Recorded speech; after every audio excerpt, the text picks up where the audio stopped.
ओम नमः शिवाय। श्री शिवाय नमस्तुभ्यम।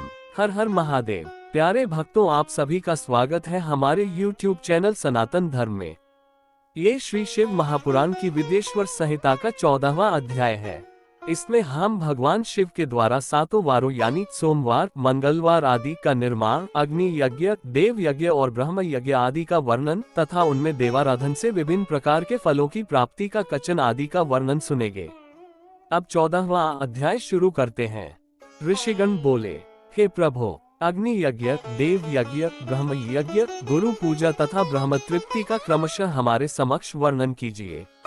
सूत जी बोले, हे महर्षियों, गृहस्थ पुरुष अग्नि में सायंकाल और प्रातःकाल जो चावल आदि द्रव्य की आहुति देता है उसी को अग्नि यज्ञ कहते हैं। जो ब्रह्मचर्य आश्रम में स्थित हैं, उन ब्रह्मचारियों के लिए समिधा का आधान ही अग्नि यज्ञ है। वे समिधा का ही अग्नि में हवन करें। हे ब्राह्मणों, ब्रह्मचर्य आश्रम में निवास करने वाले द्विजों का जब तक विवाह न हो जाए और वे औपासनाग्नि की प्रतिष्ठा न कर ले, तब तक उनके लिए अग्नि में समिधा की आहुति, व्रत आदि का पालन तथा विशेष यजन आदि ही कर्तव्य है। यही उनके लिए अग्नि यज्ञ है। हे द्विजों, जिन्होंने बाह्य अग्नि को विसर्जित करके अपनी आत्मा में ही अग्नि का आरोप कर लिया है, ऐसे वानप्रस्थियों और सन्यासियों के लिए यही हवन या अग्नि यज्ञ है कि वे विहित समय पर हितकर परिमित और पवित्र अन्न का भोजन कर लें। औपासनाग्नि को ग्रहण करके जब कुंड अथवा भांड में सुरक्षित कर लिया जाए, तब उसे अजस्र कहा जाता है। राज विप्लव या दुर्दैव से अग्नि त्याग का भय उपस्थित हो जाने पर जब अग्नि को स्वयं आत्मा में अथवा अरणी में स्थापित कर लिया जाता है, तब उसे समारोपित कहते हैं। हे ब्राह्मणों, सायंकाल अग्नि के लिए दी हुई आहुति संपत्ति प्रदान करने वाली होती है, ऐसा जानना चाहिए, और प्रातःकाल सूर्यदेव को दी हुई आहुति आयु की वृद्धि करने वाली होती है। ये बात अच्छी तरह समझ लेनी चाहिए। दिन में अग्निदेव सूर्य में ही प्रविष्ट हो जाते हैं, अतः प्रातःकाल सूर्य को दी हुई आहुति भी अग्नि यज्ञ ही है। इंद्र आदि समस्त देवताओं के उद्देश्य से अग्नि में जो आहुति दी जाती है उसे देव यज्ञ समझना चाहिए। स्थालीपाक आदि यज्ञों को देव यज्ञ ही मानना चाहिए। लौकिक अग्नि में प्रतिष्ठित जो चूड़ाकरण आदि संस्कार निमित्तक हवन कर्म है, उन्हें भी देव यज्ञ के ही अंतर्गत जानना चाहिए। अब ब्रह्म यज्ञ का वर्णन सुनिए। द्विज को चाहिए कि वह देवताओं की तृप्ति के लिए निरंतर ब्रह्म यज्ञ करे। वेदों का जो नित्य अध्ययन होता है उसी को ब्रह्म यज्ञ कहा गया है। प्रातः नित्य कर्म के अनंतर सायंकाल तक ब्रह्म यज्ञ किया जा सकता है। उसके बाद रात में इसका विधान नहीं है। अग्नि के बिना देव यज्ञ कैसे संपन्न होता है, इसे आप लोग श्रद्धा से और आदर पूर्वक सुनिए। सृष्टि के आरंभ में सर्वज्ञ, दयालु और सर्व समर्थ महादेव जी ने समस्त लोगों के उपकार के लिए वारों की कल्पना की। वे भगवान शिव संसार रूपी रोग को दूर करने के लिए वैद्य हैं, सबके ज्ञाता तथा समस्त औषधों के भी औषध हैं। उन भगवान ने पहले अपने वार की कल्पना की जो आरोग्य प्रदान करने वाला है।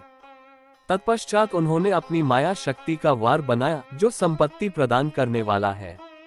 जन्म काल में दुर्गतिग्रस्त बालक की रक्षा के लिए उन्होंने कुमार के वार की कल्पना। तत्पश्चात सर्व समर्थ महादेव जी ने आलस्य और पाप की निवृत्ति तथा समस्त लोगों का हित करने की इच्छा से लोक रक्षक भगवान विष्णु का वार बनाया।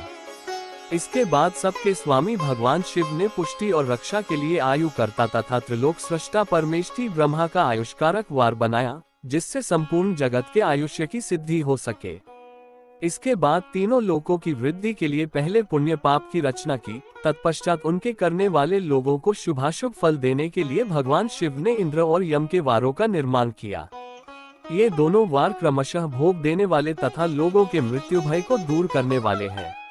इसके बाद सूर्य आदि 7 ग्रहों को, जो अपने ही स्वरूप भूत तथा प्राणियों के लिए सुख दुख के सूचक हैं, भगवान शिव ने उपर्युक्त 7 वारों का स्वामी निश्चित किया।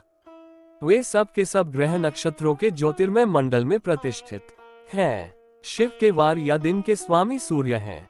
शक्ति संबंधी वार के स्वामी सोम हैं। कुमार संबंधी दिन के अधिपति मंगल हैं। विष्णु वार के स्वामी बुध हैं।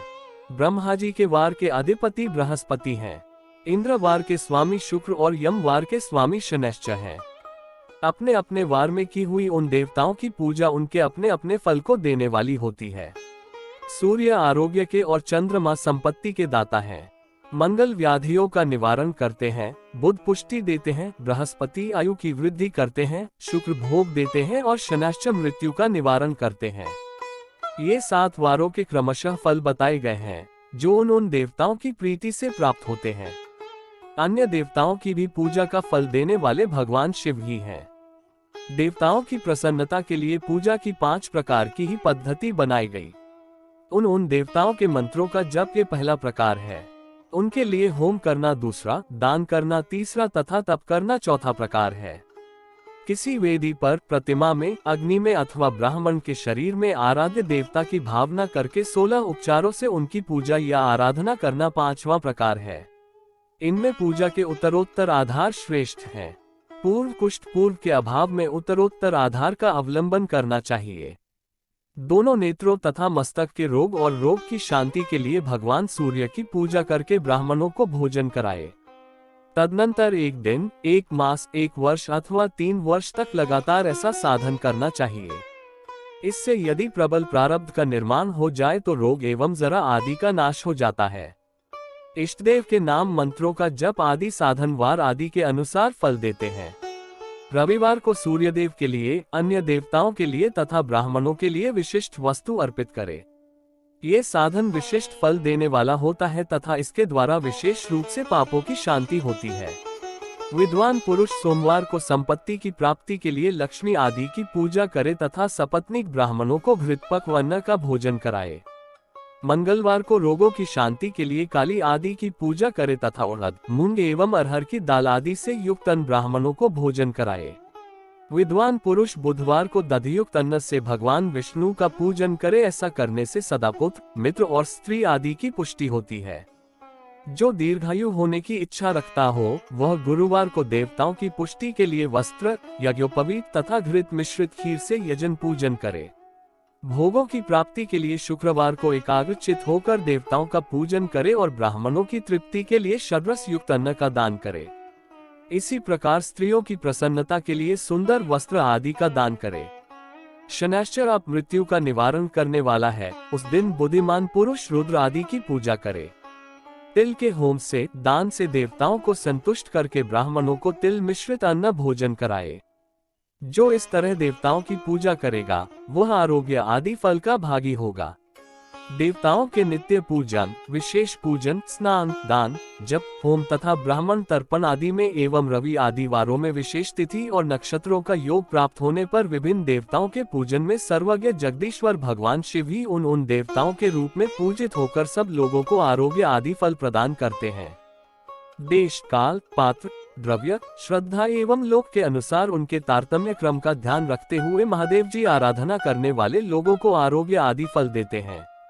शुभ यानी मांगलिक कर्म के आरंभ में और अशुभ यानी अंत्येष्टि आदि कर्म के अंत में तथा जन्म नक्षत्रों के आने पर गृहस्थ पुरुष अपने घर में आरोग्य आदि की समृद्धि के लिए सूर्य आदि ग्रहों का पूजन करे। इससे सिद्ध है कि देवताओं का यजन संपूर्ण अभीष्ट वस्तुओं को देने वाला है। ब्राह्मणों का देव यजन कर्म वैदिक मंत्र के साथ होना चाहिए। यहाँ ब्राह्मण शब्द क्षत्रिय और वैश्य का भी उपलक्षण है। शूद्र आदि दूसरों का देव यज्ञ तांत्रिक विधि से होना चाहिए। शुभ फल की इच्छा रखने वाले मनुष्यों को सातों ही दिन अपनी शक्ति के अनुसार सदा देव पूजन करना चाहिए। निर्धन मनुष्य तपस्या यानी व्रत आदि के कष्ट सहन द्वारा और धनी धन के द्वारा देवताओं की आराधना करे। वह बार बार श्रद्धा पूर्वक इस तरह के धर्म का अनुष्ठान करता है और बारंबार पुण्य लोकों में नाना प्रकार के फल भोग कर पुनः इस पृथ्वी पर जन्म ग्रहण करता है।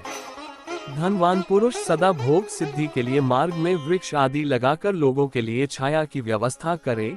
जलाशय यानी कुआं, बावली और पोखरे बनवाए। वेद शास्त्रों की प्रतिष्ठा के लिए पाठशाला यानी विद्यालय का निर्माण करे तथा अन्यान्य प्रकार से भी धर्म का संग्रह करता रहे।